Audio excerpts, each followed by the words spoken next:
Hey guys, welcome back to my channel.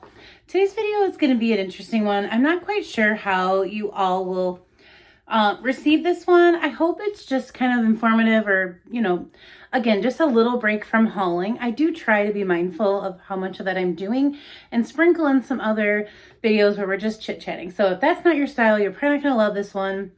But I thought about this idea of coming up with a list of what to do when we overdo, right? When our collection is just getting a little bit out of hand, that number is different for every single one of us.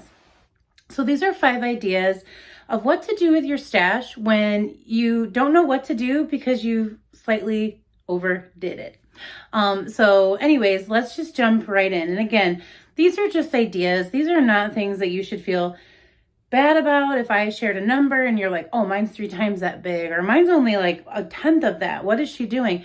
We all have to kind of know ourselves and know like how much is too much and then how much is not enough, right?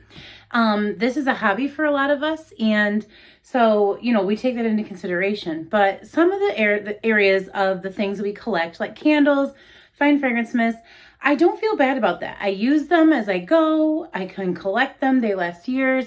But other parts, I don't really collect, like hand soaps. I will always have a few on hand, but I don't collect them. So sometimes when I have 2 or 3 baskets going, because I've hit a few sales, that overwhelms me. I won't even have a fifth of the candles I have. So if I have 25, 30 soaps and I have 160 candles, you wouldn't think the hand soaps would bother me, but I'm like, I don't need that many soaps. We only go through about 2 per month per sink. So I need about 4, and I hit a sale every other month. You see where this is going. I don't necessarily need to have a collection. Now, if you're a soap collector, that's totally fine. This is not for you should collect this, not that, or anything like that. So this is what I started doing when I started going through my collection, organizing it for the last sass, overdoing it anyway. You guys see I'm constantly in a state of using it up and collecting. So let's just jump right in. That was a long rant, long intro. Here's 5 things I suggest you do if you feel like you're slightly overwhelmed or you don't know what to do because we overdo. So, number 1, make an inventory and start a project, use it up. Even if you don't do a YouTube channel. When there's a big sale looming, I always get excited and it kind of motivates me to start a project, use it up. So again, knowing that we have those twice a year SAS sales, I always get really motivated couple months before the next one to really amp up my use. If I've got body mist sitting around or like 4 or 5 little lotions, I'm throwing those in my purse.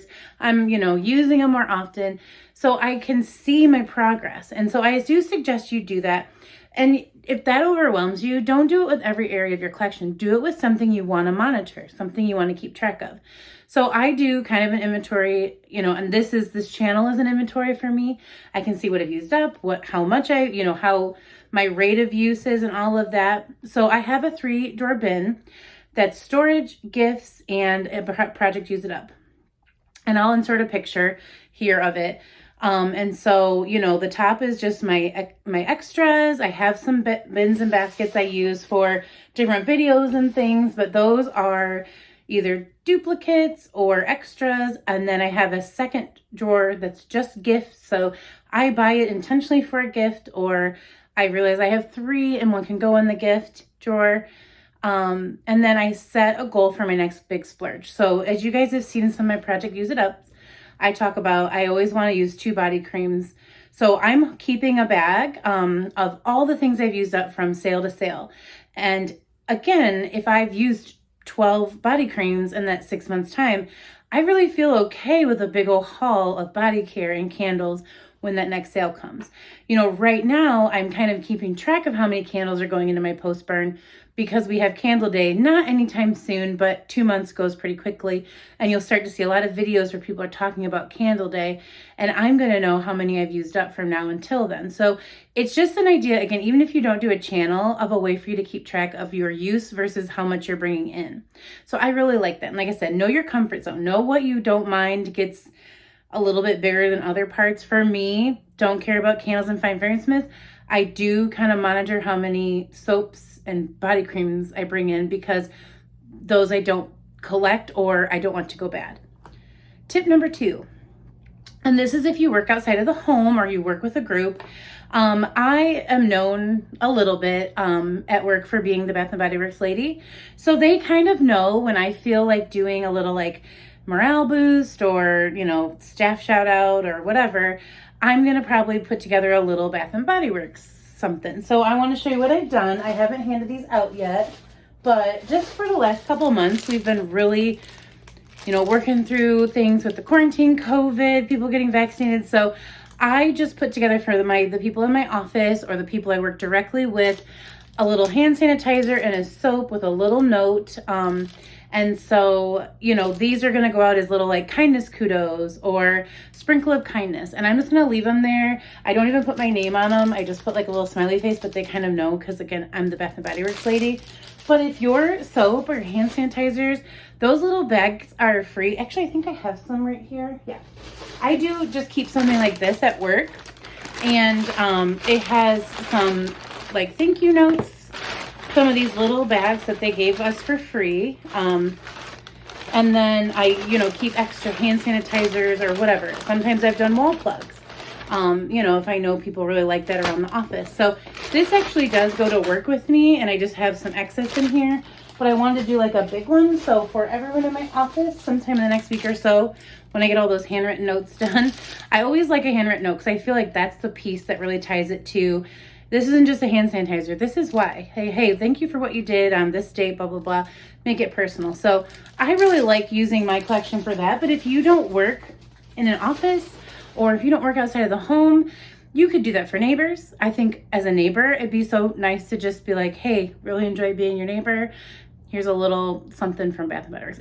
I usually always make it under $5. I don't want people to feel like they need to give it back to me. It's just like I said, you know, when I got that awesome package from her name's Tia. I know her channel's T Marie or her subscription name, and I never know what to call that. So I always stop there. I know who you are. That was so special to me, but it's because I really like doing things like this. And I'm like, oh, another person out there that, you know, likes giving a little bit. When someone buys my coffee, I'm tickled. And then I'll buy the next carload, and it's like a family of 5, and they got breakfast. And I'm like, but I am so tickled because it's just like the kindness of strangers blows me away. So that is something that you might not feel comfortable doing whatsoever. I can tell you a handwritten note goes a long way, but like a handwritten note with a little hand sanitizer, it just makes you think about that. They think about you, and they think about the fact that you were thinking about them on a hard day. And I guess I just work in a field that's very rewarding, but can be full of those moments. So that's why I do that. But I really am a big fan of the personal thank yous. And that leads me to tip number 4, which we skipped tip number 3. We're going to go back. I do keep a calendar like this. This is a blank one. This is my bills. And I think I switched to another calendar because this is completely blank. And I promise you I have bills this month. But I didn't really want any personal information on here. But I keep one of these at work with important dates like Boss's Day, Administrative Day, Kindness Day. I always throw out those random ones that we celebrate, but also people's birthdays. Like it's so hard to celebrate everyone and go out for everyone's birthday and lunch. You know, I'm on a diet like half the time, or buy their cakes. But if I can give them something that I already love, and again, it's not used, I bought it, I just didn't need that much for one person, they're really tickled about that. So yeah, that's what I do. I keep something like this, and I can go through and be like, oh, so-and-so's birthday is next week. I've got little, gifts to give. So that's just something to think about if you do it. But the calendar, I always keep a date where I'm just like, this is my kindness day. I'm going to one of my buildings, one of my people. I'm just going to brighten their day for no good reason. I don't think you always need to have a reason to brighten someone's day. So I always circle a date so I can be really more meaningful and be more mindful to do it. You always have good intentions, but I have to have a good thorough plan or else I don't do it. This video is getting really long. Tip number 3 is you can always kind of decide for your collection. And if you have people in your life that maybe like something different, you could do an exchange at work. I think those are fun. You can do Secret Santas. You could do that Christmas in July. You can do it on a different, not even celebrating something Christmas related. If everybody's into different things, you could just set a dollar amount and you have your Bath and Body Works collection of things you haven't even touched. That is a really great reason for it. And I promise you that someone at work that doesn't obsess about it like we do would love it. And they probably don't have it in their collection or even have a collection. So it'd be like a they didn't even know that existed type of thing. And we're like, we have 7. So think about that. That's something fun. Again, it's a morale boost. It's something that you already have, you know, at home. So you can talk to people at work, and like I said, they might be into other things, and then you can kind of like exchange your loves and talk about your passions outside of your job. And so the last one, which is the most sensitive, but of course, if we let our collections get too big and you have a bunch of unused stuff, it's controversial, but there are reselling sites. I personally haven't sold my Bath & Body Works items, but I've sold clothing. I have sold makeup that I haven't used, because you guys know I do those little makeup boxes, so I can sometimes have a ton of excess stuff, things that didn't work in my shade, and I can sell them on there, and I can use it to support this channel. I can use it to support that little makeup lottery habit I have. And so if you don't feel a certain kind of way about it, you can go through your collection and post new things.